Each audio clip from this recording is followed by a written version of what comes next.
জমিন থাম, আমার আর আমার বান্দার ভিতরে তোমরা নাক গলাতে আসবা না। আমি আল্লাহ দেখি এই জমিনের ভিতরে কি পরিমাণ অন্যায় হয়, কি পরিমাণ অত্যাচার হয়, কি পরিমাণ জুলুম হয়, কি পরিমাণ গুনাহ হয়। আমি আল্লাহ দেখি জমিনে কি পরিমাণ জুলুম হয়। এরপরও আমি কেন নগদ ধরি না জানোনি? এই মানুষগুলিকে আমি আল্লাহ বড় আদর করে বানাইছি। এই মানুষগুলিকে আমি আল্লাহ কুন ফায়াকুন বইলা বানাই না। আসমান আল্লাহ বানাইছে কুন ফায়াকুন বইলা, জমিন আল্লাহ বানাইছে কুন ফায়াকুন বইলা, ফেরেশতাদেরকে আল্লাহ বানাইছেন কুন ফায়াকুন বইলা। কিন্তু আমাকে আপনাকে আল্লাহ পাক কুন ফায়াকুন বইলা বানায় নাই। আমাকে আপনাকে যখন আল্লাহ বানাইছে খালাকতু বিয়াদাইয়া, আল্লাহ বলে আমি আমার হাত দিয়া বান্দা বান্দিরে বানাইছি। কারণ এই চেহারার ভিতরে এত দামি কপাল, এই কপাল দিয়া বান্দা আমার কুদরতি কদমে সেজদা দিবে। এই কপালের এত দাম, এই কপালটার এত দাম। এই কপাল কুন ফায়াকুন বললে হয় না, এই কপাল ফেরেশতাদের হাতে বানাইলে হয় না। এই কপালটা আমি আল্লাহ নিজের হাতে বানাইছি। জোরে কোন সুবহানাল্লাহ। এ জমিন, কেন আমি আল্লাহ এত কিছু দেখার পরও ধরি না জানোনি? জমিনের ভিতরে এখনো চার দল জমিনের ভিতরে রয়েছে রে।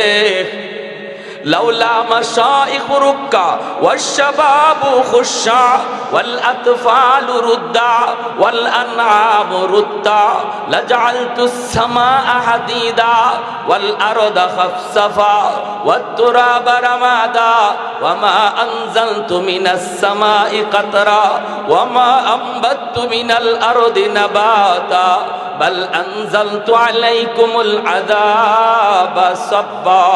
আল্লাহ পাক রব্বুল আলামিন বলে এখনো জমিনের ভিতরে কিছু আমার বৃদ্ধ বান্দা বান্দি রয়েছে। এই বৃদ্ধ বান্দা বান্দিগুলি সাদা চুল, সাদা দাড়ি, কোমরে তার ব্যথা, হাঁটুতে তার ব্যথা, সেজদায় গেলে তার কষ্ট হয়। এরপরেও আমার বান্দা আমার বান্দি কষ্ট করে করে আমার কদমে যখন সেজদা দেয়, তাদের সেজদার দিকে তাকাইলে জমিনের প্রতি মায়া লেগে যায়। ওয়াশবাবু খুশা, জমিনের ভিতরে এখনো এমন কিছু যুবক রয়েছে। আল্লাহ পাক বলে তারা যৌবনের পাগলামি করে না, গুনার কাজে যায় না। যৌবনকালে তারে মসজিদে পাওয়া যায়, যৌবনকালে ভালো কাজে তাকে দেখা যায়, যৌবনকালেই তার মাথায় টুপি পাওয়া যায়, যৌবনকালে তার মুখে নবীর সুন্নত দাড়ি দেখা যায়, যৌবনকালেই যুবক উলামায়ে কেরামের সাথে সম্পর্ক রাখে, যৌবনকালটা তার কোরআনের সাথে কাটে। রব্বুল আলামিন কয় অথচ তার যৌবনের চাহিদা ছিল গুনাহ করা, যৌবনের চাহিদা ছিল তার গান বাজনায় যাওয়া। আরো 10টা যুবক গানের দিকে দৌড়ায়, আরো 10টা যুবক জিনা ব্যভিচারের দিকে দৌড়ায়, হারাম প্রেম ভালোবাসার নাপাক জায়গার দিকে দৌড়ায়। কিন্তু এখনো জমিনে এমন কিছু যুবক পাওয়া যায় যারা নাপাক কাজে যায় না, যারা নাপাক কাজে যায় না। আমি আল্লাহর ভয় অন্তরে নিয়ে আমাকে সেজদা দেয়। ওই যুবকের সেজদার দিকে তাকাইলে জমিনের প্রতি আমার মায়া লেগে যায়।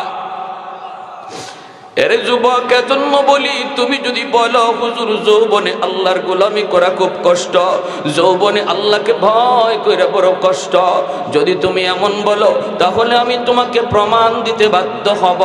এই জমিনের ভিতরে এমন বহু যুবক পাওয়া যাবে যারা যৌবনে 5 ওয়াক্ত নামাজ পড়ে। রেবে যাও, সেখানে যায় দেখবা পাক্কা নামাজি পাওয়া যায়, পুলিশের ভিতরে গেলে নামাজি পাওয়া যায়, আর্মির ভিতরে গেলে নামাজি পাওয়া যায়, হাই স্কুলে গেলে জোহরের সময় নামাজি যুবক পাওয়া যায়নি না যায় না। কলেজের ভিতরেও যুবক, কলেজের ভিতরেও জোহরের টাইমে বহু যুবক নামাজি নামাজে যায়। তোমার কপাল কেন পুরলো রে যুবক? আমি ঢাকা ইউনিভার্সিটিতে একবার গেলাম আমার বন্ধুর দাওয়াতে, আমি নামাজ পড়লাম জোহরের নামাজ, বন্ধু আমার সাথে হাত মিলাইল, এরপরে দেখি আরেকটা যুবক আমার সাথে হাত মিলাইল, চেহারাটা এত সুন্দর, সুন্নতি দাড়ি, মাথায় পাগড়ি পরা, লম্বা জুব্বা, চেহারাটা একদম নূরে ঝলমল ঝলমল করতেছে। আমি তো অবাক, ঢাকা ইউনিভার্সিটির ভিতরে এত সুন্দর এক যুবক। আমার বন্ধু আমাকে বলতেছে, বন্ধু বলো তো দেখে তোমার কি মনে হয়? আমি বললাম আমার তো মনে হয় সে কোনো মাদ্রাসায় পড়ে, নতুবা কোনো মাদ্রাসায় পড়ায়। কিন্তু আমার দোস্ত বলতেছে, না রে দোস্ত, সে জীবনে কোনোদিন মাদ্রাসায় যায় নাই, মাদ্রাসার বারান্দায় যায় নাই, শিশুকাল থেকে স্কুল থেকে লেখাপড়া করে এই পর্যন্ত এসেছে, জন্মদারিটা পর্যন্ত এখনো কোনোদিন ফালায় নাই। আমি যুবককে দেখা বুকে টান দিয়ে নিলাম। আমার দোস্ত বলতেছে, দোস্ত শুধু এই নয়, এই নয়, এমন নয়, ঢাকা ইউনিভার্সিটির সবচেয়ে ক্লাস 1 ক্লাস ছাত্র হলো সে, ইংলিশে অনার্স ফার্স্ট ক্লাস ফার্স্ট হয়েছে, এমনকি ইউনিভার্সিটির সমস্ত শিক্ষকরা তারে চিনে। আমি যুবককে হাত মিলাই বললাম, যুবক এই লেবাসে তুমি ইউনিভার্সিটিতে পড়ো, তোমার কি কোনো সমস্যা হয় না? কারণ এই লেবাস তো আর কারো নাই, এই লেবাস তো আর কারো নাই। যুবক চোখের পানিটা চাইরা কই, হুজুর একটু দোয়া চাই, দোয়া চাই। আমার ডাক্তার হওয়া বড় পরিচয় নয়, ইঞ্জিনিয়ার হওয়া আমার বড় পরিচয় নয়। আমি জানি আমার সবচেয়ে বড় পরিচয় হলো আমি মুসলমানের সন্তান। আমার মুসলমানি যেন কোনো ক্ষতি না হয়। আমার ক্লাসমেট ছাত্ররা আমাকে সালাম দেয়, এমনকি ইউনিভার্সিটির মেয়েরা যারা আছে, যারা আমার সহপাঠী, তারাও আমাকে দেখলে মাথায় কাপড় দিয়া দেয়, আমাকে সবাই শ্রদ্ধা করে, এমনকি আমার উস্তাদগণ আমারে সবচেয়ে বেশি মায়া করে। যদি যুবক তুমি বলো যৌবনে এত কিছু পারা যায় না, তাহলে আমি বলবো ওই যুবক যদি পারলো, তুমি কেন পারবা না? মদিনা শরীফ থেকে 300 মাইল দূর এক যুবক মদিনা শরীফ আসার উদ্দেশ্যে রওনা দিল। একটা উট নিয়ে রওনা দিছে। মনোযোগ দিয়ে ঘটনাটা শুনেন। খলিফাতুল মুসলিমিন হযরত ওমর ফারুক রাদিয়াল্লাহু তাআলা আনহুর জামানা। যুবক রওনা দিল আমিরুল মুমিনিন খলিফাতুল মুসলিমিন হযরত ওমর ফারুক রাদিয়াল্লাহু তাআলা আনহুর সাথে দেখা করবে। মদিনা শরীফ থেকে প্রায় 300 মাইল দূর। আরবের মরুভূমির অবস্থা আমরা সবাই জানি, কত গরম, উপরে রৌদ্র। এজন্য একটু ছায়া পাইলেই যারা মুসাফির তারা ছায়ার মধ্যে বিশ্রাম নেয়। সে ক্লান্ত হইয়া একটা খেজুর বাগান দেখা ওই খেজুর বাগানে সে একটু বিশ্রাম নিল, আর তার উটটারে একটা ডালের সাথে বেঁধে রাখলো, আর গাছটার সাথে হেলান দিয়ে যুবক একটু বিশ্রাম নিল। মদিনার প্রায় কাছাকাছি চলে আসছে, ক্লান্ত হয়ে গেছে। ওই অবস্থায় হঠাৎ করে তার উটটা রশি ছিঁড়ে পাশের আরেকটা জমিতে চলে গেছে। যুবক তো জানে না, যুবক তো ঘুমায় রয়েছে, সে তো জানে না, জানার কথাও না। ঘুমন্ত মানুষ আর মৃত মানুষ সমান, ঠিক না?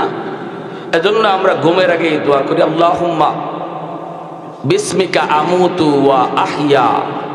আল্লাহ, আমি তোমার নামে মরতেছি, আবার তোমার নামে জিন্দা হব।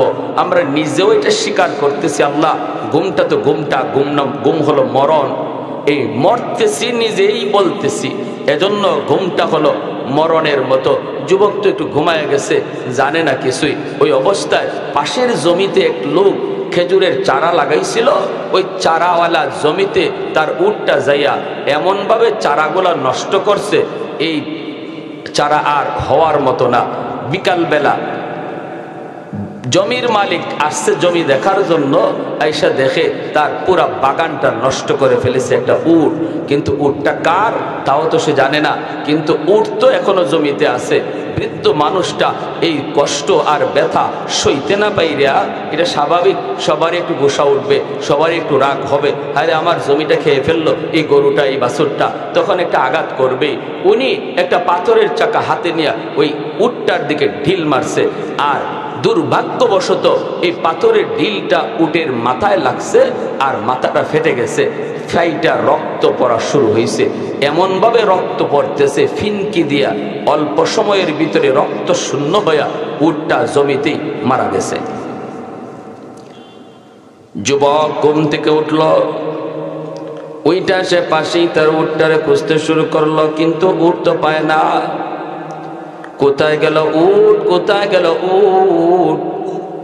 ডাইনে বামে সামনে পেছনে চতুর্দিকে খুঁজে, কিন্তু উট তো পায় না। খুঁজতে খুঁজতে দেখতে পেল একটা জমির মধ্যে তার উটটা মরে পড়ে আছে, আর একজন বৃদ্ধ মানুষ পাশেই দাঁড়ায় আছে।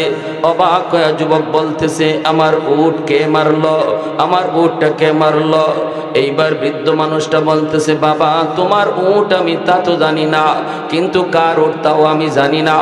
আমি তো উটটাকে মারতে চাই নাই, আমি তো মাত্র আঘাত দিয়া উটটারে সরাইতে চাইছিলাম, কারণ এই জমির মালিক হলাম আমি। জমিটাতে আমি মাত্র চারা লাগাইছি, চারাগুলা মাত্র বড় হওয়ার পথে ছিল।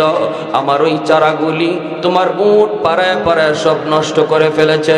আমার এত বড় ক্ষতি কে সইবে, কে সইবে? এজন্য আমি গোসায় একটা ঢিল মারছিলাম, ঢিলটা দেয়া উটের মাথায় লাগছে। বাবা মাথায় লাইগা উটের মাথা থেকে রক্ত বের হয়ে উটটা মারা গেছে। বাবারে বিশ্বাস করো, আমি জানি না, আমি যাই না মারি নাই, আমি বুঝা শূন্য মারি নাই, আমি তো বুঝি নাই উটটা মরে যাবে। এই কথা বলতেছে ওই বৃদ্ধ মানুষ, আর ওই যুবক সেও সব কথা শুনতেছে, কিন্তু উটটা তো মরে গেছে। যতই বলো উটটা তো আর জীবিত নাই, ঠিক কিনা? যুবকেরও একটু গুসা উঠে গেছে। সে বলতেছে, তুমি আমার উটটা মেরেই ফেলেছ, এখন আমি মদিনায় কেমন করে যাব, কেমন করে আমি মদিনায় যাব? এই বইলা যুবকেরও গুসা উঠে গেল। সে বৃদ্ধ মানুষটারে একটা ঘুষি মারলো। এই ঘুষিতে বুড়া মানুষটা সেও দাঁড়ায় থাকতে পারে নাই, ঘুষি খায়া সেও পিছন দিকে পড়ে গেল। দুর্ভাগ্যবশত তার মাথাটা পাথরের মধ্যে আঘাত লাগলো, আঘাত লাগতেই তার মাথাটাও ফেটে গেল। আর ওই বৃদ্ধ মানুষটাও রক্ত শূন্য হইয়া ঘন্টা খানেক পরে বুড়া মানুষটাও জায়গায় মারা গেল। এখন তো যুবক হায় হুতাশ করতেছে, হায় আমি এটা কি করলাম? আমার উটের জন্য আমি মানুষ মেরে ফেললাম, মানুষ হত্যা করে ফেললাম, আমি এত বড় অপরাধী, এত বড় অপরাধী। যুবক এখন কান্দে, হায় রে আমি তো মারতে চাই নাই, অনিচ্ছায় ভুলবশত এটা হয়ে গেছে, ভুলবশত হয়ে গেছে। না না আমি যাব না, যাব না, যাব না। আমি যদি এখান থেকে সরে যাই আমারে কেউ পাবে না, কেউ পাবে না, কেউ ধরবে না। কিন্তু কিয়ামতের ময়দানে আল্লাহর আদালতে আমারে খুনি হওয়া লাগবে। আওয়াজ দিয়া বলেন ঠিক কি না? এর নাম হলো তাকওয়া, এর নাম হলো খোদাভীতি। কেউ দেখে না, কেউ শুনে না, শুনে কে? কেউ দেখে না, দেখে কে?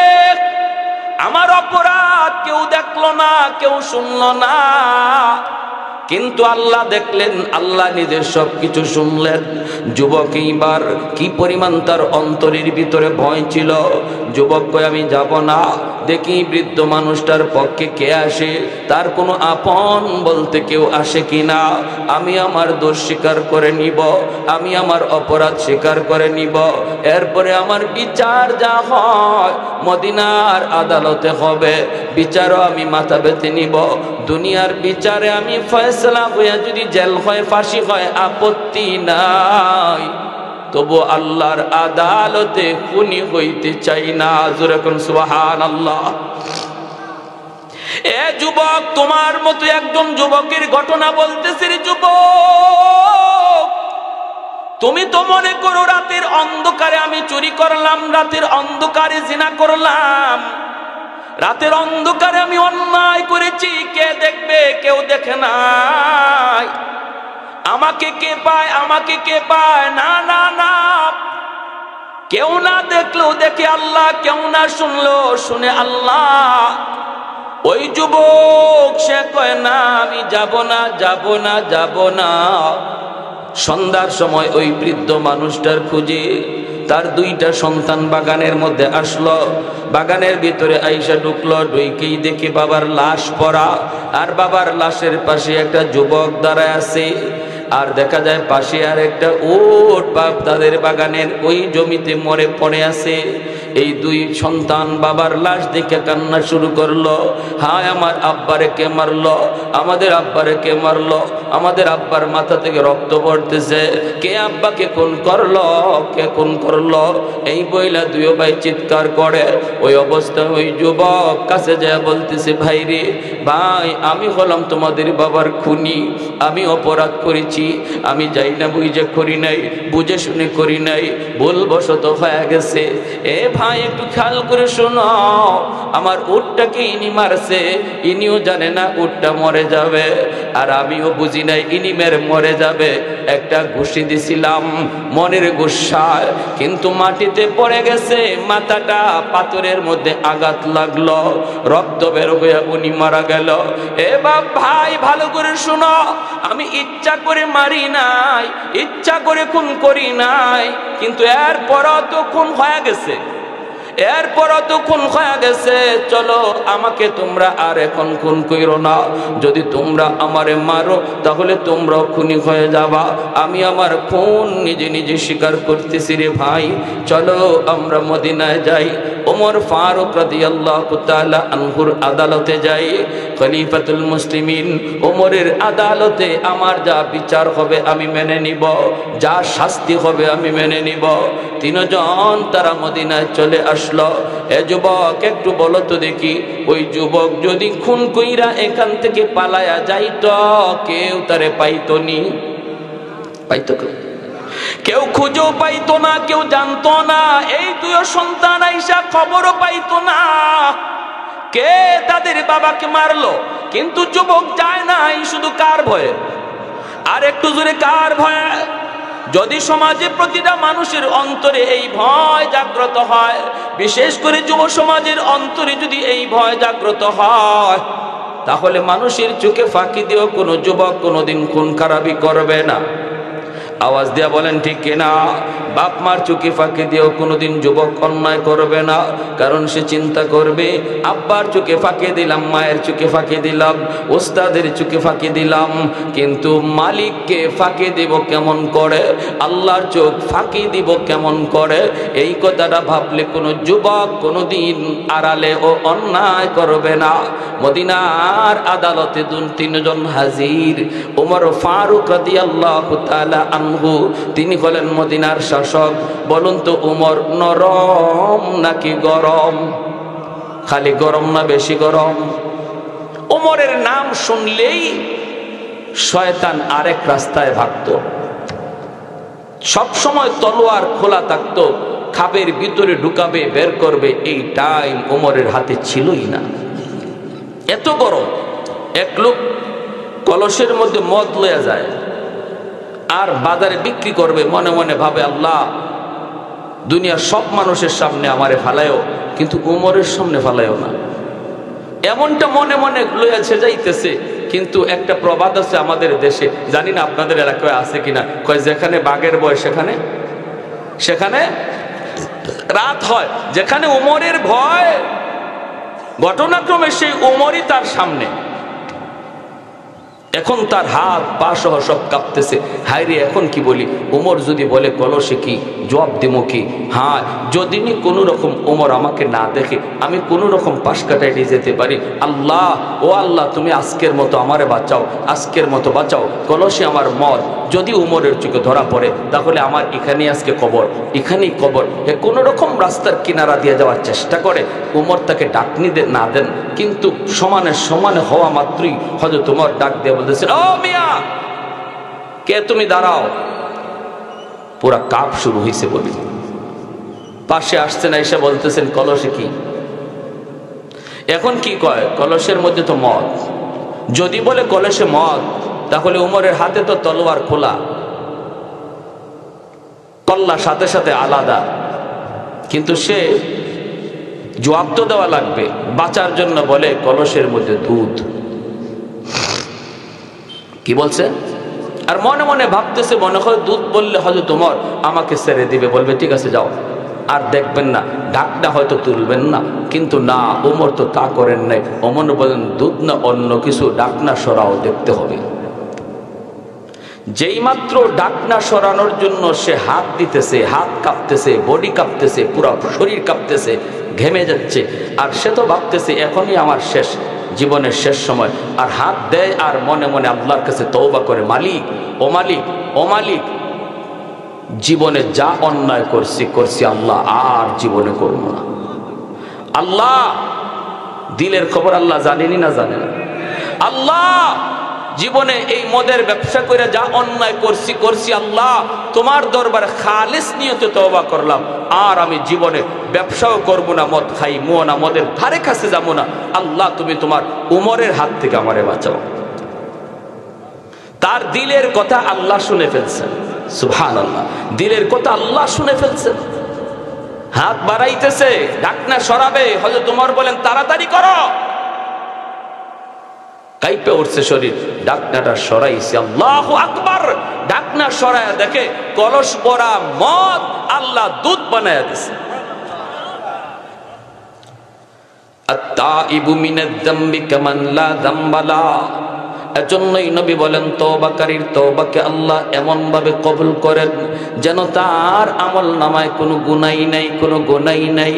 এই ওমর মদিনার খলিফা, মদিনার শাসনকর্তা। এত গরম, ওমরের সামনে তিনজন যায় হাজির। মামলা হলো খুনের। দুই সন্তান বাবার খুনের মামলা দায়ের করলো।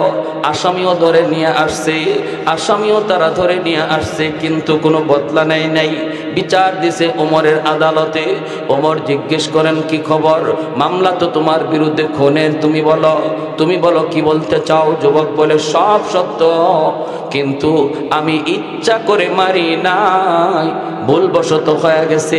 গুসায় আমি একটা ঘুষি দিছিলাম, ইনি মাটিতে পড়ে গেছে, মাথা ফেটে গেছে, রক্ত বের হয়ে ইনি মারা গেছে। আমি মারবার নিয়তে ঘুষি দেই নাই, গুসা করে আমি আঘাত করেছিলাম, কারণ উনি আমার ওটটাকে মারছে। হযরত ওমর ডাক দিয়ে বলেন বাবা ভালো করে শোনো, যত তুমি ইচ্ছা অনিচ্ছায় বলো না কেন, খুন তো হয়ে গেছে, মানুষ তো মারা গেছে। খুনের বদলা হলো খুন, জানের বদলা হলো জান। ইসলামী আদালতের বিধান হলো জানের বদলা জান, জানের বদলা জান, যেটাকে বলে কিসাস। ওয়ালাকুম ফিল কিসাসি হায়াতুন ইয়া উলিল আলবাব। আল্লাহ পাক রব্বুল আলামিন কয় জ্ঞানীদের জন্য আমি আল্লাহ কিসাসের মধ্যে জীবন রেখে দিয়েছি। তোমরা দেখো খুনিরে হত্যা করার দ্বারা, খুনিকে ফাঁসি দেওয়ার দ্বারা একটা জান গেছে, কিন্তু আমি আল্লাহ দেখি খুনিকে ফাঁসি দেওয়ার দ্বারা হাজার জান বেঁচে গেছে। আল্লাহ বলে তোমরা দেখো একটা জান গেছে, কিন্তু আমি দেখি হাজার জান বেঁচে গেছে। কারণ ও যদি জীবিত থাকতো আরো খুন করত, আর একটা খুনিরে ফাঁসি দেওয়ার দ্বারা আরো 10টা জান বেঁচে যায়। মানুষ খুন করে না, ভয় পায়, কয় খুন করলে নিজেরও আবার খুন হতে হয়। খুন যদি করি আমি ইসলামী আদালতের বিচার থেকে বাঁচবো না, আমাকেও শলিতে চড়াবে, আমাকেও ফাঁসি দিবে, আমাকেও গুলি করবে, আমাকেও হত্যা করা হবে। এই ভয়ে কেউ কাউকে খুন করবে না। আজ যদি খুনির বিচার বাংলাদেশের বাইতুল মুকাররমের গেইটে জুম্মার দিন খুনির যদি বিচার করা হইতো ফাঁসি দিয়া, বাংলার মানুষ যদি সেটা সচক্ষে দেখত খুনের বিচার করা হইতেছে ফাঁসিতে ঝুলাইয়া, তাহলে আরো হাজার খুনি সাথে সাথে তারা সতর্ক হয়ে যাইত। আওয়াজ দেয়া বলেন ঠিক কিনা? এই কথারে আল্লাহ পাক রব্বুল আলামিন বলেছেন। হযরত ওমর বলেন যুবক রেডি হয়ে যাও, ইসলামী আদালতে তোমার বিচার হলো ফাঁসি, তোমার বিচার হলো ফাঁসি। এর যুবক একটু বলো মনের শেষ কোনো ইচ্ছা আসেনি? তুমি বলো, তোমাকে সুযোগ দেওয়া হবে। তোমাকে ফাঁসিতে ঝুলানোর আগে মনের কোনো শেষ ইচ্ছা যদি থাকে তুমি বলো, সেটা পূরণ করা হবে। এই কথা বলতেই যুবক বলতেছে আমিরুল মুমিনিন খলিফাতুল মুসলিমিন, আমার মনের কোনো বড় আশা কিছু নাই। আমি আল্লাহর আদালতে খুনি হতে মরতে চাই না, দুনিয়ার আদালতে আমাকে যদি ফাঁসি করে দেন, ফাঁসিতে ঝুলায় দেন, হাসি মুখে আমি বিচার মেনে নেব, তবু আল্লাহর আদালতে আমি বাঁচতে চাই, বাঁচতে চাই। এই বইরা যুবক রেডি হয়ে গেছে। তখন যুবক বলতেছে, ও গো আল্লাহর নবীর সাহাবী, আমার একটা মনের ইচ্ছা আছে, একটা মনের ইচ্ছা আছে, শেষ ইচ্ছা। কোন শেষ ইচ্ছা একটু বলো? যুবক বলে, আমার বাড়ি মদিনা থেকে প্রায় 300 মাইল দূর, 350 মাইল দূর। আমার বাড়ির পাশে একটা বাজার, এই বাজারের একজন ব্যবসায়ী ছিল ইহুদি। ওই ইহুদি ব্যবসায়ীর কাছ থেকে আমি কিছু মাল বাকিতে আনছিলাম, মালের টাকা পরিশোধ করতে পারি নাই। এই অবস্থায় আমি আপনার আদালতে খুনির আসামি। যদি ওই হালতে আমাকে ফাঁসি দেওয়া হয় আর ওই ইহুদি বাকি টাকা পরিশোধ করা না হয়, তার ঋণ যদি পরিশোধ করা না হয়, তাহলে ইহুদি বলবে মুসলমান জাতটাই খারাপ, মুসলমান জাতটাই খারাপ, আমার কারণে মুসলিম জাতি তুইলা গালি দিবে। ওগো আমিরুল মুমিনিন, একটু অনুমতি যদি দেন, আমি দ্রুত বেগে বাড়ি যাব, আর যাইয়াই তার ঋণটা পরিশোধ করে আবার দ্রুত মদিনায় চলে আসব। এজন্য রে ভাই মনে রাখবা, মানুষের হক নষ্ট কইরা কবরে গিয়া নামাজ লইয়াও জান্নাত পাওয়া যাবে না। মানুষের হক নষ্ট কইরা 10টা 20টা হজ লইয়াও জান্নাত পাওয়া যাবে না। প্রতিবেশীর হক, ছোট ভাইয়ের হক, বোনের হক মাইরা, ভাতিজার হক মাইরা যারা কবরে যাইবা, তোমার জীবনের নামাজ রোজা হজ যাকাত লইয়াও জান্নাত পাওয়া যাবে না যদি মানুষের হক মরার আগে পরিশোধ না করো। কারণ এটা হকুল ইবাদ। আল্লাহ হকুল ইবাদের ব্যাপারে কোনো সিদ্ধান্ত দিবেন না। আল্লাহ তার হকের ব্যাপারে তিনি সিদ্ধান্ত জানাবেন। বান্দা তোর এক ওয়াক্ত নামাজ কাজা হয়েছে নে, আমি মাফ করে দিলাম। বান্দা একটা রোজা তোর কাজা হয়েছে নে, মাফ করে দিলাম। কিন্তু অমুকের টাকা মারছ, অমুকের জমি তুমি দখল করে নিয়ে আসছ, এই ব্যাপারে আমি আল্লাহ কিছু জানি না, এটা তার মামলা, তুমি তার কাছ থেকে মামলার রায় নাও। মার হক নষ্ট করেছ, মার সেবা করো নাই। বাবার হক নষ্ট করেছ, বাবার সেবা করো নাই। ছোট ভাইয়ের সম্পদ তুমি আত্মসাৎ করেছ, আমি আল্লাহ এই ব্যাপারে কিছু জানি না। বান্দা তোর হজ, তোর নামাজ, তোর রোজা, তোর কোরআন তেলাওয়াত, তোর জিকির, এগুলাই কয় তুই জান্নাতে যাইবি, তোর জান্নাতে যাওয়ারই কথা। কিন্তু ওই মামলাগুলি আগে তুই ডিসমিস কর। মানুষের মামলাগুলি ডিসমিস কইরা নামাজ লইয়া তুই জান্নাতে যা। মানুষের মামলা ডিসমিস কইরা তুই তোর হজ লইয়া জান্নাতে যা। মানুষের মামলা ডিসমিস কইরা তুই তোর তাসবিহ তাহলিল লইয়া জান্নাতে যা। কিন্তু ওই দিন হাসরের ময়দানে কেউ কাউকে মাপ দিবে না। মা সন্তানকে মাপ দিবে না, বাবা সন্তানকে মাপ দিবে না, ছোট ভাই বড় ভাইকে মাপ দিবে না। কেমন করে মাপ দিবে? ভাই ভাইয়ের পরিচয় দিবে না, সন্তানের পরিচয় মায় দিবে না। ইয়াউমা ইয়াফিরুল মারউ মিন আখিহি ওয়া উম্মিহি ওয়া আবিহি ওয়া সাহিবাতিহি ওয়া বানিহি লিকুল্লি ইমরিইন মিনহুম ইয়াউমাইযিন শা'নুন ইউগনিহি।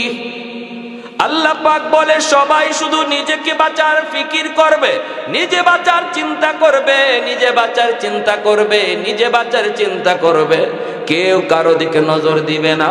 ভাইরা বন্ধুরা, এজন্য রে ভাই মনে রাখবা, মনে রাখবা, আল্লাহর আদালতে মানুষের মামলা লইয়া কেউ উঠবেন না।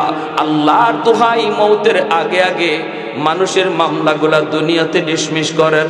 যুবক বলতেছে, ওগো আমিরুল মুমিনিন, একটু অনুমতি যদি দিতেন, আমি দ্রুত আমি বাড়ি যাব, যাইয়েই তার হকটা আমি পরিশোধ করব, ঋণটা পরিশোধ করে আমি দ্রুত চলে আসব, দেরি করব না বিন্দুও। হযরত আমিরুল মুমিনিন ওমর ফারুক রাদিয়াল্লাহু তাআলা আনহু বলতেছেন, এ যুবক, যুবক তুমি এমন কি বললা, এই কথা কেমন করে আমরা বিশ্বাস করব? তুমি বাড়িতে যাইবা, আবার বাড়ি থেকে ফিরে আইবা ফাঁসিতে ঝুলার জন্য, এটা কে বিশ্বাস করবে? বাড়িতে গেলে পরে তোমারে ধইরা আনবে কে?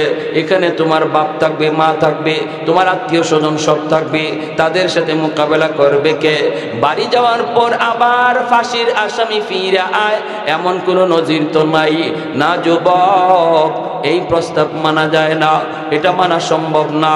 তোমার সাথে আমি যে আমার কিছু ফৌজ দিয়ে দিব এটাও সম্ভব না, কারণ ফৌজ যারা ছিল, সৈন্য যারা ছিল, তারা যুদ্ধের ময়দানে, মুজাহিদরা তারা যুদ্ধের ময়দানে, একা একা তোমাকে দিতেও পারি না, আবার সঙ্গে মানুষ দেওয়ার মতো লোক মদিনায় নাই।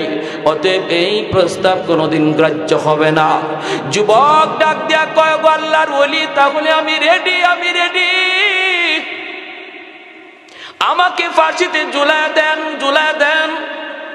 আমিরুল মুমিনিন হযরত ওমর ডাক দিয়া বলতেছে, যুবক একটু সুযোগ তোমাকে দিলাম, বলো মদিনায় তোমার কোনো আপন বলতে কেউ আছে কিনা? মদিনায় তোমার বন্ধু বান্ধব বলতে কেউ আছে কিনা, যারে তুমি নিজের পক্ষ থেকে জামিন রেখে যাইবা? জামিন যদি তুমি ফিরে না আসো, তোমার বদলা যে জামিন হবে তারে আমরা ফাঁসিতে ঝুলাবো। শুধু একটা সুযোগ আছে রে যুবক, একটা সুযোগ শুধু আছে, দেখো তোমার পক্ষে কেউ জামিন হবে কিনা। এমনি যুবক, আল্লাহর নবীর সাহাবী, ওগো নবীর সাহাবী, এটা কেমন করে সম্ভব? মদিনায় আমার আপন বলতে কেউ নাই, আত্মীয় স্বজন বলতে কেউ নাই, বন্ধু বান্ধব মদিনায় আমার কেউ নাই, অতএব আমার পক্ষে কেউ জামিন হবে না, কেউ আমার পক্ষে জামিন হবে না। অতএব আমি রেডি, আমাকে ফাঁসিতে ঝুলায় দেন। শুধু মৃত্যুর পর আমার দেহটাকে আমার মার কাছে পৌঁছায় দিন, আমার দেহটা আমার আব্বার কাছে পৌঁছায় দিন। আমার বাপ মার আর কোনো সন্তান নাই, সন্তান নাই, আমি আমার মার গর্ভে একমাত্র সন্তান। মৃত্যুর সময় মাকে খবরটাও আমি দিতে পারলাম না, আমার লাশটা শুধু বাড়িতে পাঠায় দিয়েন। বাইরা এই বইলা যুবক সামনের দিকে আগাইতেছে, ফাঁসিতে ঝুলবে। হঠাৎ করে মদিনার এই বিচারকের হাউস থেকে একজন সাহাবী হাত উঠে বলতেছে, ডাক দিয়া বলতেছে, আমিরুল মুমিনিন, আমিরুল মুমিনিন, থামান আমার ভাইরে, থামান, আমি তার পক্ষে জামিন হইলাম। আমিরুল মুমিনিন, আমিরুল মুমিনিন, আমি আমার ভাইয়ের পক্ষে জামিন হলাম, জামিন। কে সেই সাহাবী যিনি জামিন হতে চায়? এই যুবকের সাথে তার কিসের সম্পর্ক? মদিনার মানুষ সবাই অবাক, অবাক। ইনি কে, ইনি কে? আমিরুল মুমিনিন উমর। তাকে দেখেন, ইনি সাধারণ কোন সাহাবী নন, আমার নবীর হাতে গড়া একজন বড় সাহাবী, যার নাম হলো আবু যর গিফারি রাদিয়াল্লাহু তাআলা আনহু। জোরে বলি সুবহানাল্লাহ। হযরতে আবু যর গিফারি খাদেমে খায়রুল বশর, হযরতে আবু যর গিফারি খাদেমে খায়রুল বশর, খিদমতों में जिंदगी भर ना बनाया अपना घर, खिदमतों में जिंदगी भर ना बनाया अपना घर। সেই আবু যর গিফারি রাদিয়াল্লাহু তাআলা আনহু যখন এই প্রস্তাব দিয়া বসলেন, আমিরুল মুমিনিন হযরত ওমর ডাক দিয়া বলে, আবু যর, কেমন করে তুমি এই প্রস্তাব দিলা? ও আবু যর, তুমি কি কোনো গ্যারান্টি দিতে পারবা যুবক আসবে কি আসবে না? এই যুবকের সাথে তোমার কিসের সম্পর্ক?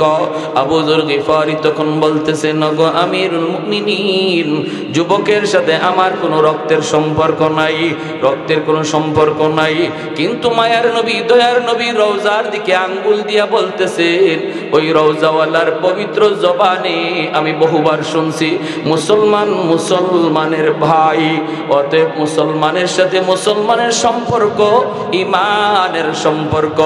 আমার এই ভাইয়ের সাথে রক্তের সম্পর্ক নাই, কিন্তু সম্পর্ক আছে ঈমানের সম্পর্ক। আর নবী বলছেন রক্তের সম্পর্কের চেয়ে ঈমানের সম্পর্ক বেশি গভীর, রক্তের সম্পর্কের চেয়েও ঈমানের সম্পর্ক বেশি গভীর। এজন্য আমি রাজি, আমার ভাইকে তার ঋণ পরিশোধ করতে পাঠায় দেন। যদি সে টাইম মতো না আসে, হাসি মুখে আমি ফাঁসিতে ঝুলব। আল্লাহু আকবার। মদিনার মানুষ সব অবাক হয়ে গেল, নিস্তব্ধ হয়ে গেল, পুরা হাউস নিস্তব্ধ হয়ে গেল। এইবার আমিরুল মুমিনিন হযরত ওমর ডাক দিয়া বলতেছেন, যুবক যাও, তোমার জামিন পাওয়া গেল, যাও, তোমাকে একটা দ্রুতগামী ঘোড়া দেওয়া হলো, এই ঘোড়া দৌড়ায় তুমি দ্রুত যাইবা। আগামী মাসের পহেলা জুম্মা, আগামী মাসের প্রথম জুম্মা, এই জুম্মার আজানের আগে আগে তুমি মদিনায় পৌঁছবা। তোমাকে দেওয়া হলো টাইম, যাও, তুমি যাও, সময় টাইমটা দিয়া দিলেন। যুবক দেরি করলো না, তাড়াতাড়ি করে ঘোড়ার পিঠে ওইটা যুবক রওনা দিয়া দিল বাড়ির দিকে। দ্রুত বেগে যুবক বাড়িতে যায় বসলো, পয়সাই মার কাছে গেল, বাবার কাছে গেল, যাইয়া কথা নাই কম কথা, অল্প সময়ের ভিতরে যুবক বাজারে গেল, যাইয়া ইহুদির এই ঋণটা পরিশোধ করলো। বাইরে তোমার ঋণগুলি নেও, তোমার ঋণগুলি নেও। এরপরে দ্রুত আবার মার কাছে আসলো, বাবার কাছে আসলো। মায়ের জিগায়, বাবা কি হয়েছে বল, মনটা এত পেরেশান কেন, চেহারাটার মধ্যে এত আতঙ্ক কেন?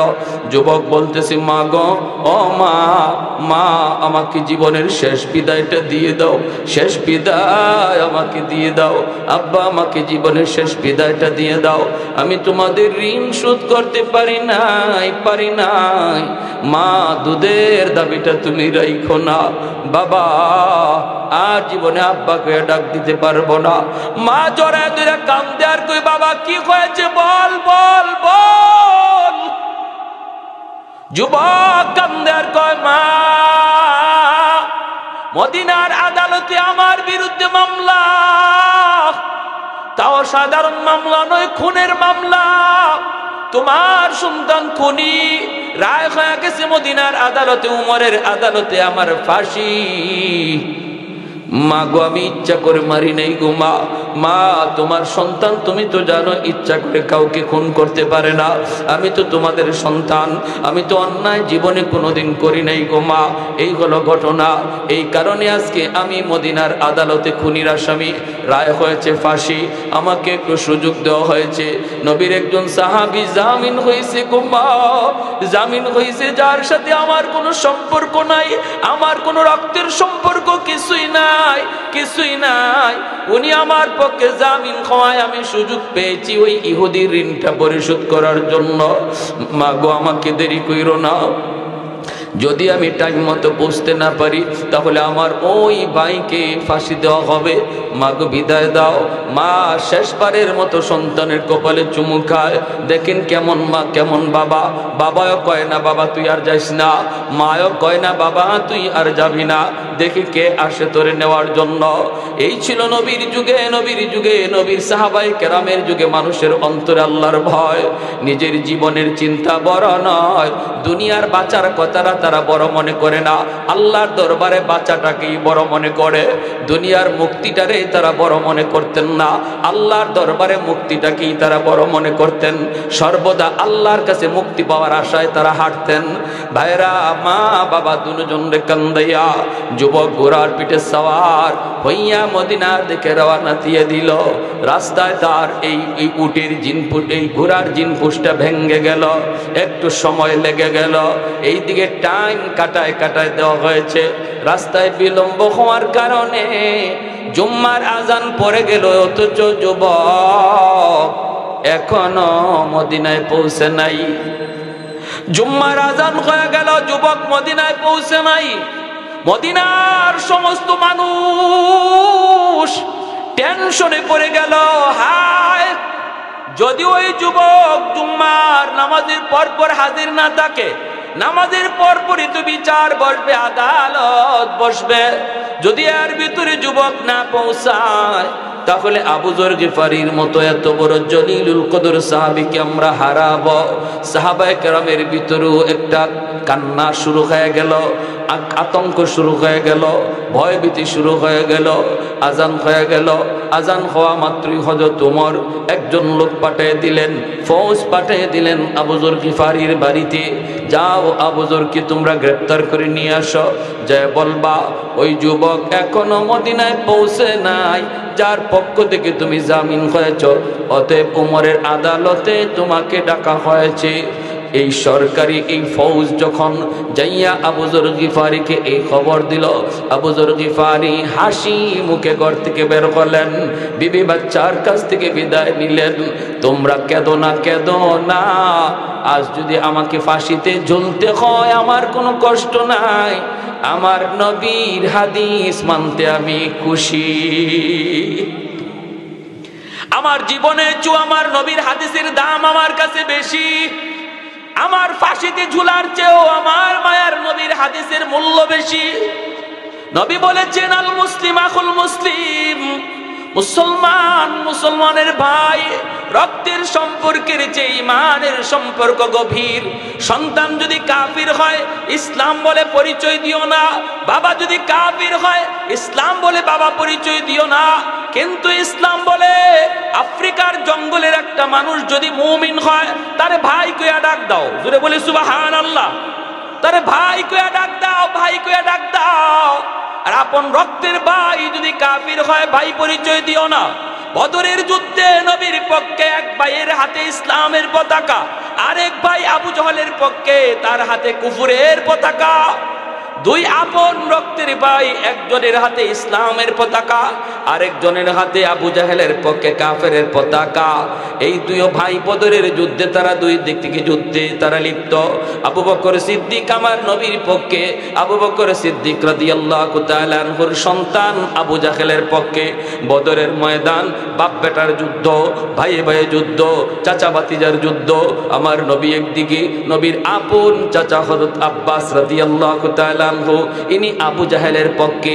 এজন্যই হযরত আবু বকর সিদ্দিক রাদিয়াল্লাহু তাআলা আনহুর সন্তান পরে যখন কালেমা পড়ে মুসলমান হয়েছেন, ইনি বলতেছেন, আব্বা বদরে তো আমি আপনার বিপক্ষে ছিলাম, আব্বা বদরের ময়দানে আপনি 3 বার আমার সামনে পড়ছেন, কিন্তু আমি তলোয়ার চালাই নাই। আবু বকর সিদ্দিক বলে, কেন তুই তলোয়ার চালাইলি না? কয়, আব্বা আপনি আমার আব্বা, এজন্য তলোয়ার চালাই নাই। যদি ওই দিন তলোয়ার চালাইতাম আমার জীবনের সবচেয়ে বড় ভুল হইত, আমি সেই ভুল কিভাবে নিজের সামলাইতাম? আবু বকর সিদ্দিক বলে, বাবা 3 বার পড়ছি, তুই তলোয়ার চালাইছো না? বলে না। এইবার সিদ্দিক বলে, তাহলে শুন বাবা, আমি আবু বকরের কথা শুন, আমার কথা শুন, আমার কথা শুন। বদরে যদি তুই একবার আমার সামনে পড়তি, একবার, আমি আল্লাহকে দেখাইতাম, মালিক সন্তানের চেয়েও আমি তোমাকে বেশি ভালোবাসি, এক কোবে তোমারে আলগা করে দিতাম। কারণ আল্লাহর মহব্বত আমার কাছে বেশি, সন্তানের চেয়ে, বাবার চেয়ে, ভাইয়ের চেয়ে। আবু যর গিফারি কয়, তোমরা কেঁদো না, কেঁদো না, আমাকে হাসি খুশি মদিনার আদালতে যেতে দাও। জুম্মার নামাজ হয়ে গেল, মদিনার ছোট বড় নারী পুরুষ সবাই মসজিদে নববীতে চলে আসলো। সবার শুধু কান্না আর কান্না। আজ আবু যর গিফারিকে ফাঁসিতে ঝুলানো হবে। এক খুনির পক্ষে জামিন হওয়ার কারণে মহিলাও কান্দে, পুরুষও কান্দে, যুবক কান্দে, ছোট ছোট বাচ্চারাও কান্দে। ভাইরা, ওই অবস্থায় জুম্মার নামাজ শেষ হওয়ার পর হযরত ওমর ফারুক রাদিয়াল্লাহু তাআলা আনহু আদালতের বিচারকের আসনে বসলেন। এই অবস্থায় হযরত ওমর ডাক দিয়া বলে, আবু যর, যার পক্ষে জামিন হয়েছ সে কিন্তু এখনো আসে নাই, অতএব মামলার রায় হলো তোমাকে ফাঁসিতে ঝুলানো হবে। তুমি কি প্রস্তুত? আবু যর গিফারি হাসি মুখে কয়, আমিরুল মুমিনিন, আমি হাসি মুখে রাজি। আবু যর গিফারি হাসে, কিন্তু মদিনার সব মানুষ কান্দে, আর সবাই কান্দে, আবু যর গিফারি হাসে। সামনের দিকে আগান, সামনের দিকে আগান। আবু যর গিফারি সামনের দিকে আগান। জল্লাদকে হযরত ওমর বলতেছে, জল্লাদ যাও যাও, তুমি যে রশি লাগাও। মদিনার মানুষ দেখতেছি এই জল্লাদ জীবনে কাউকে ফাঁসিতে ঝুলাইতে কোনোদিন একটুও দরদ দেখায় না, মদিনার জল্লাদ। কিন্তু আজকে ওই জল্লাদ যখন আবু যর গিফারির দিকে আগায়, চোখ থেকে দর দর করে পানি পড়তেছে। এক কদম আগায়, দুই কদম পিছনে যায়। এমনকি খলিফাতুল মুসলিমিন হযরত ওমর নিজেও চোখের পানি মুছতেছে। কারণ আবু যর গিফারি তো সাধারণ কোনো সাহাবী না, আমার নবীর অত্যন্ত প্রিয় একজন সাহাবী, অনেক বড় একজন উঁচু মাপের সাহাবী। মদিনার মানুষ রাস্তার দিকে তাকায়, আবু যর গিফারি রশির কাছাকাছি। হঠাৎ করে একজন ডাক দিয়া কয়, জল্লাদ থামো থামো, ওই যে দেখা যায় মদিনার ধুলাবালি উঠতেছে, মনে হয় কোনো একটা ঘোড়া দ্রুত বেগে আসতেছে, একটু অপেক্ষা করো, অপেক্ষা করো। অল্প সময়ের ভিতরেই দেখা গেল যুবক আইসা হাজির। আল্লাহু আকবার। ওই যুবক আইসা হাজির, একদম আদালতের ভিতরে ঢুইকা আগে মাপ চাইতেছে, আমিরুল মুমিনিন আমি নামাজের আগে পৌঁছতে পারি না, এই রাস্তায় আমার এই গোড়ার জিনপুষটা ভেঙে গেছিল, এজন্য একটু বিলম্ব হয়ে গেছে, মাপ চাই। আমার ভাইরে আপনি তাড়াতাড়ি এই আসন থেকে, এই জায়গা ফাঁসির মঞ্চ থেকে নামায় দেন, আমাকে ফাঁসির মঞ্চে আপনি তুইলা দেন। আমি ঋণ পরিশোধ করে আসছি, আমার আব্বা আম্মার কাছ থেকে চিরবিদায় নিয়ে চলে আসছি, আমার মনে আর কোনো কষ্ট নাই, চিন্তা নাই, কোনো ধরনের কোনো দাবিও নাই, এখনই আমাকে ফাঁসিতে ঝুলায় দেন। সবার মুখে হাসি, সবার মুখে হাসি। আবু যর গিফারি তিনাকে নামায় দেওয়া হলো। এইবার যুবক জল্লাদে উঠতেছে, ফাঁসির মঞ্চে উঠতেছে। আবার মদিনার মানুষের আবার রং পরিবর্তন হয়ে গেল, সবার ভিতরে আবার একই চিন্তা জাগলো, এটা কেমন যুবক রে, এ কেমন যুবক, যেই যুবক বাড়িতে যাওয়ার সুযোগ পাইল, বাপ মার কাছে যাওয়ার সুযোগ পাইল, পাড়া প্রতিবেশী আপনজন সবার কাছে যাওয়ার সুযোগ পাইল, সেই সুযোগটারে কাজে না লাগাইয়া ফাঁসিতে ঝোলার জন্য আবার নিজেই চলে আসলো। এত সাধারণ কোনো যুবক নয়, সাধারণ কোনো যুবক নয়। মদিনার মানুষ আবার তারা কান্না শুরু করলো। এইদিকে দুই ভাই যারা বাবার খুনের বাদী, এই দুই ভাই তাকায়া দেখতেছে মদিনার মানুষের কান্না। এই দুই ভাইয়ের চোখ দিয়েও তখন পানি ঝরতেছে। এরাও ভাবতেছে, হায়, এমন যুবক ইচ্ছা করে আমার আব্বারে খুন করতে পারে? ইচ্ছা করে এই যুবক খুন করে নাই, খুন করে নাই, প্রমাণ হয়ে গেছে। কারণ যে বাড়ি যাওয়ার পর আবার দ্রুত বেগে চলে আসছে, ইচ্ছা করে খুন হয় নাই, খুন হয় নাই। হায় হায়, তাহলে তো আমরা আর এই মামলা আমরা আর এখনো রাখতে পারি না। সাথে সাথে দুই ভাই ডাক দেয়া কয়, জল্লাদ জল্লাদ থামো থামো, আমাদের ভাইরে আর ফাঁসি দেওয়া লাগবে না, আমাদের বুঝ হয়ে গেছে, আমাদের এই ভাই আমার আব্বারে ইচ্ছা করে খুন করে নাই, অতএব তোমরা ফাঁসি থেকে নামায় দাও। আজ থেকে আমরা দুই ভাই না, আমরা আরেক ভাই মিলে হলাম তিন ভাই। এই ভাইরে লইয়া গেছে মায়ের কাছে, গিয়া বলতেছে, আম্মা আজ থেকে তোমার আরেকজন সন্তান, দুই সন্তান ছিল, দুই ছেলে আর এক ছেলে, আমরা হলাম তিন ছেলে। এই হলো একটা ঘটনা, সংক্ষিপ্ত একটা ঘটনা শুধু শোনাইলাম। নবীর যুগে, নবীর সাহাবীদের যুগে যুবক, একজন যুবক, যেই যুবক নবীর সাহাবী ছিল না, কিন্তু কি পরিমাণ ভয় তার অন্তরের ভিতরে ছিল। এই যেই যুবক যৌবনে আল্লাহর এরকম ভয় অন্তরে নিয়ে যৌবনটা পার করবে, আল্লাহ পাক বলে যৌবনেই তার নাম ওলির খাতায় লেখা হয়। আর বৃদ্ধ বয়সে এবাদত যৌবনে যা করছিল, এটা যদি বৃদ্ধ বয়সে নাও করতে পারে, আল্লাহ তার এবাদতের পেনশন দান করে। যে আমল যৌবনে জারি ছিল, এটাই আল্লাহ বৃদ্ধকালে জারি রেখে দেয়, আমলের ভিতরে জারি রেখে দেয়। তাহলে বলুন, আমরা যারা এখানে এখনো গায়ে শক্তি আছে মসজিদে যাওয়ার, যদি এখনো মসজিদে রীতিমতো যাই, যেই সময়ে মসজিদে যাওয়ার শক্তি থাকবে না, ঘরে নামাজ পড়তে হবে বসে বসে, তখন মসজিদের জামাতের সওয়াব আল্লাহ ঘরে বইসা নামাজ পড়লেও দান করবে। মসজিদে যাওয়ার দরকার আসেনি না নাই? কোরআন তেলাওয়াতের দরকার আসেনি না নাই? হ্যাঁ, শক্তি যতদিন আছে এতদিন শক্তিটারে আল্লাহর পথে কাটাও। যেই বয়সে শক্তি থাকবে না আল্লাহ তোমাকে এই আমল না করলেও সওয়াব জারি রাখবে।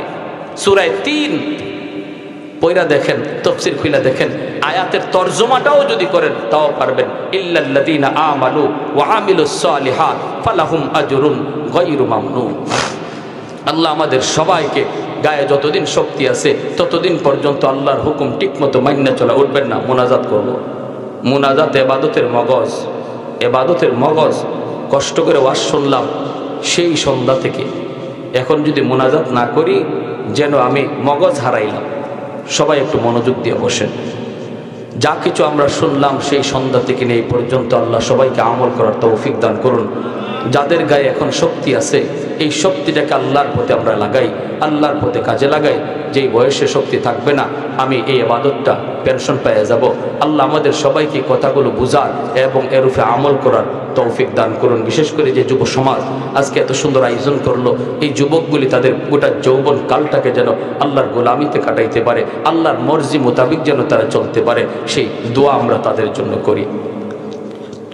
হুজুর বলছেন যে সগীরা রব্বিরহামহুমা কামা রব্বায়ানা সগীরা। রব্বুল আলামিন আল্লাহ কুদরতি নজরে, মায়ার নজরে একটু তাকাও। গভীর রাত পর্যন্ত তোমার বান্দারা বসে বসে তোমার কথা, তোমার হাবিবের কথা মনোযোগ দিয়ে শুনতেছে গো আল্লাহ। আমলখানা যদি পছন্দনীয় হয় এর উসিলায় জীবনের সব গুনাহ খাতা মাফ করিয়া দাও। যারা হাত বাড়াইছি মালিক, জানি না কার জানি আমার মতো মা দুনিয়ায় নাই, কার জানি আদরের বাবা দুনিয়ায় নাই। আয় আল্লাহ, যেই মা একাধারে 10 মাস 10 দিন পেটে রাখলো, মার পেটে লাথি দিয়েছি, কত আরামের ঘুম হারাম করে দিয়েছি। মা খাইতে বসছে, কলিজায় লাথি মারছি, মা খানা থইয়া উঠে গেছে। বাবা পাশের রুমে যায় জিগায় কি হইছে গো, খানা খাইবা না? মা চোখের পানি মুছে কয় কিছু হয় নাই, তুমি খাও, আমি পরে খাবো। তবুও বাবার কাছে নালিশ দেয় না, বাবার কাছে নালিশ দেয় না। তোমার সন্তান পেটে দেখে আমার কলিজায় লাথি মারছে। যে মা শীতের দিনে ভিজা বিছানায় শুইছে, আমি প্রস্রাব করে বিছানা ভিজায় দিছি, মা ভিজা বিছানায় শুইয়া আমাকে বুকে রাইখা সারা রাত কাটায় দিছে গো আল্লাহ। আমি ঘর থেকে রাগ করে বের হয়ে গেছি, সবাই ঘুমায় পড়ছে কিন্তু মা ঘুমায় না। পিছনের দরজা দিয়া গভীর রাতে আম্মা কইয়া ডাক দিতে দেরি হয়, মার দরজা খুলতে দেরি হয় না। মাগো তুমি এখনো বুঝি ঘুমাও না? মা কো বাজান, তোমারে বাহিরে রেখে আমি মা কেমনি ঘুমাই? এখনো সন্তান যদি শহর থেকে বাড়িতে আসার খবর দেয়, মা সন্তানের চেহারা না দেখা পর্যন্ত সারা রাত জায়গা থাকে। এমনও মারে তুমি কবরে মাইরো না, এমনও মারে তুমি আযাব দিও না। ও মালিক, সন্তান মার কবরের পাশ দিয়া চইলা যায়, মা রুটা ডাইকা ডাইকা কয় বাজার, কবরখানা দেখেও কি মার কথা ইয়াদ হয় না? কবরখানা দেখেও কি ইয়াদ হয় না? ইয়াদ হয় না। একবার সূরা ফাতিহা, 3 বার সূরা ইখলাস পড়ো বাবা। আল্লাহ তোমার মার কবরখানাকে জান্নাতের বাগান বানায় দিবে। বাবার কবরে পার দিয়ে কত ছেলে গান গায়ে চইলা যায় দিনের বোঝ না থাকার কারণে। আল্লাহ, যে যুবকগুলি কোরআনের পক্ষে থাকে আল্লাহ তাদেরকে তুমি ওলির খাতায় নাম লিখায় দিও। আল্লাহ তাদেরকে মালিক তাদের বাপ মার সেবা করার তৌফিক দিও। বাপ মা কবরে থাকলে কবরের পাশ দিয়া কোরআন তেলাওয়াত কইরা কইরা যাওয়ার তৌফিক দিও। ও মাওলা করিম, ধন্য মায়ের ধন্য সন্তান এই যুবকগুলি। কত যুবক গানের আয়োজন করে, খেলাধুলার আয়োজন করে, কিন্তু এই এলাকার যুবকগুলি মালিক তোমার কোরআনের মাহফিলের আয়োজন করেছে। আল্লাহ কিয়ামত পর্যন্ত যতদিন তাদের হায়াত রাখো, কোরআনের খাদেম বানায় রাখো। আল্লাহ ইসলামের পক্ষে একজন সৈনিক তুমি বানায় রাখো। দুনিয়ার সমস্ত আফত বিপদ থেকে তাদেরকে হেফাজত কইর। আয় আল্লাহ, ডাইনে বামে যত মুর্দেগান কবরে শুয়ে আছে গো আল্লাহ, কতজনের বাবা মা, কতজনের বড় ভাই, কতজনের দাদা দাদি, নানা নানি, কত মায়ার মানুষ নিজের হাতে তারা কবরে এখানে শুয়ে রাখছে। যারা একদিন এই রাস্তা দিয়ে হাঁটতো, এই ঘরে ঘুমাইতো, এই মসজিদে নামাজ পড়তো, তারা আজ কোথায় গেল, কোথায় রইল, কিভাবে রইল তুমি ছাড়া কেউ জানে না। এই মাহফিলের খাতিরে তাদের প্রত্যেকের কবরকে জান্নাতের বাগান বানায় দাও।